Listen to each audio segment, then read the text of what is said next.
Ya sebenarnya kan aku udah bikin tuh kayak justru kan responnya tuh aku kontenin kan. Kayak aku bikin konten lucu-lucuan, terus aku bikin konten di TikTok juga gitu. Eh, Per hari ini tuh udah 600.000 orang yang nonton. Artinya tuh emang orang tuh kepo gitu, pengen tahu ya gimana nih keseruan apa tentang para public figure. Kalau menurut aku justru bersyukur ya sama teman-teman wartawan ini. Karena dengan adanya Dr. Richard pertama tuh kemarin, terus Niar Candy, terus siapa lagi sih yang udah, aku juga, Natalie Holzer juga kayaknya pernah deh. Artinya ya terlepas apapun tujuannya, kalau buat aku sih menanggapinya nggak yang kesel marah apa segala macam, nggak baper gitu. Kenapa? Karena ya ini artinya ada message yang disampaikan kepada masyarakat, terutama para netizen, bahwa yang namanya public figure, artis itu juga manusia biasa yang bisa berjerawat, yang kulitnya bisa lelah berjam-jam karena mungkin harus make upan terus tiap hari cari uang, and then ada kerutan, penuaan dini karena memang kami bukan artificial, kami we are human gitu. Kami manusia yang juga punya banyak sekali imperfection, punya banyak sekali ketidaksempurnaan. Dan sama seperti wartawan, sama seperti netizen, kami pun para artis ini juga beragam gitu loh. Ada yang terlahirkan mungkin dengan kelebihan dari Tuhan, kulit wajah yang memang auto glowing dari lahir. Ada yang kayak aku juga udah sering sharing gitu di TikTok aku, hashtag pejuang kulit sehat, yang mungkin memang ibaratnya kelemahanku tuh mungkin di kulit ya. Misalnya let's say kulit aku tuh gampang jerawatan, terus udah gitu kulit wajah aku tuh very sensitive gitu. Jadi kalau misalnya aku bedakan berjam-jam kayak harus syuting gitu, nah itu gampang sekali tuh timbul jerawat gitu. Ada kan orang yang mau nggak bersihin makeup juga tidur tetap aja badak gitu. Ya artinya emang tiap orang tuh dikasih kelemahan dan kekurangan berbeda-beda. Mungkin kalau kita kurang di kulit, tapi kita lebih di otak. Atau sebaliknya, lebih di kulit, kurang di otak. Ya pokoknya orang beda-beda gitu.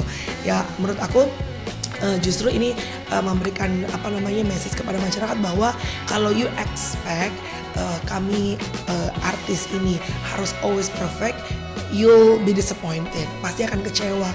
Karena sama seperti kalian, kami juga manusia biasa yang banyak sekali kekurangannya juga gitu. Sebenarnya kalau lebih tua enggak, aku udah 42 tahun, aku punya scars, aku punya bekas jerawat.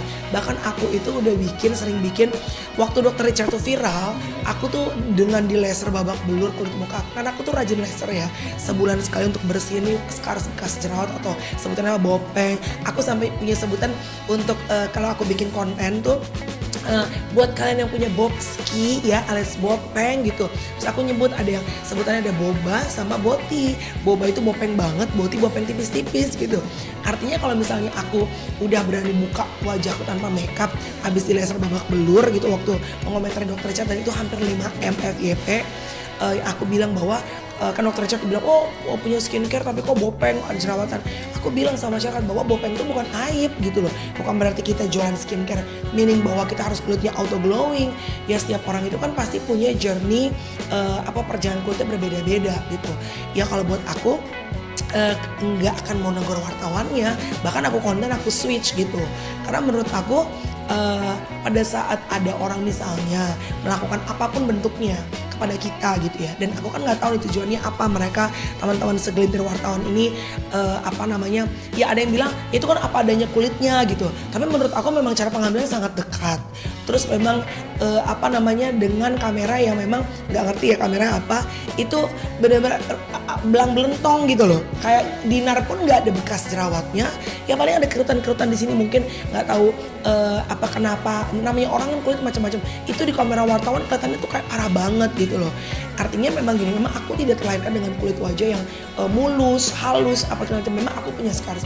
Tapi buat aku saat kita udah bisa accept we are the way it is, menerima kita apa yang kita bisa rubah, kita rubah. Misalnya dulu tuh aku badannya lebih gemuk, aku sekarang rajin olahraga, jaga pola makan, hidup sehat. Sekarang jauh, orang bilang lebih slim segala macam. That is something that I can change. Tapi there are some of the things that I cannot change. Ada hal-hal yang aku nggak bisa rubah. Misalnya, walaupun aku dulunya tuh suka jerawatan, terus udah gitu karena kan dulu belum banyak skincare, belum banyak klinik seperti sekarang gitu. Jadi inovasinya masih ya nggak ada ujung kukunya mas sekarang lah gitu. And then aku udah di laser. Memang yang namanya scars atau bopeng itu mau di treatment bermacam-macam pun, satu harus ekstra sabar. Yang kedua nggak bisa tuh balik lagi permukaan kulitnya seperti pada saat belum jerawatan. Jadi buat aku memang jauh sebelum itu kejadian aku udah berdamai dengan segala kelebihan dan kekurangan yang aku punya. Makanya aku udah berani untuk bikin konten untuk menguatkan teman-teman yang lain di luar sana yang mungkin memang tidak terlahir dengan kulit wajah yang auto glowing langsung, yang harus mungkin berjuang rajin skincarean, makanannya harus dijaga supaya dapat kulit yang lebih sehat. Which is it's fine lah gitu, nggak apa-apa karena kan kita dikaruniai Tuhan banyak kelebihan yang lain. Why would you focus with something? Kenapa mau fokus kepada sesuatu yang mungkin menurut kamu itu jadi kelemahan kamu, padahal sebetulnya in the same time Tuhan memberikan begitu banyak kelebihan dalam diri kamu. Let's say for me, masa aku mau komplain and then ngedumel terus, kesel gitu, kenapa sih aku tuh punya scars, punya bekas jerawat gitu. Padahal in the same time I know Tuhan mengaruniai banyak talenta sama aku. Aku bisa nge-MC sampai sekarang. Aku bisa punya spontanitas membuat kelucuan gitu ya.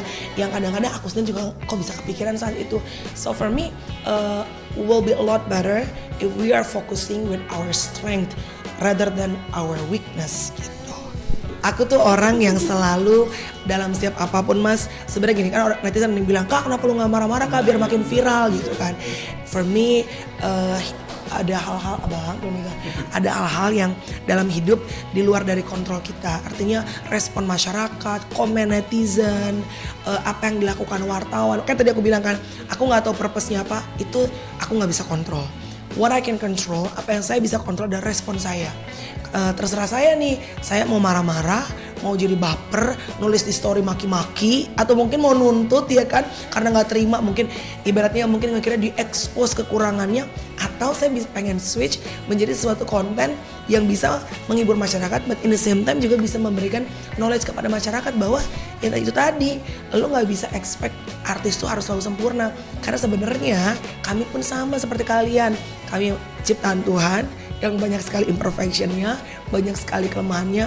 Di balik semua bedak foundation ini banyak sekali kelemahan. Tapi satu hal yang aku share kepada masyarakat adalah kalau seorang artis itu bisa bertahan cukup lama, lebih dari 5-7, like for me aku udah hampir 13-14 tahun jadi artis ya, sampai sekarang puji Tuhan job nge-MC dan segala macam masih ada. Artinya kalau cuma mengandalkan kecantikan fisik itu pasti akan pudar at some point. Ada yang baru-baru, yang lebih cantik, yang lebih mulus-mulus.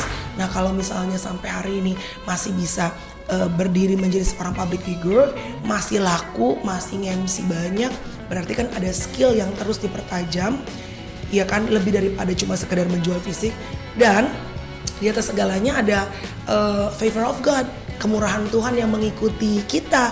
Karena kita capek pun tiap hari kerja bikin konten, tapi kalau misalnya Tuhan gak berkatin, pintu-pintu berkat itu gak akan kebuka gitu. So yang pengen aku sharing adalah kalau kamu punya kekurangan, kamu punya kelemahan, satu lihat kelemahan ini bisa dirubah apa enggak.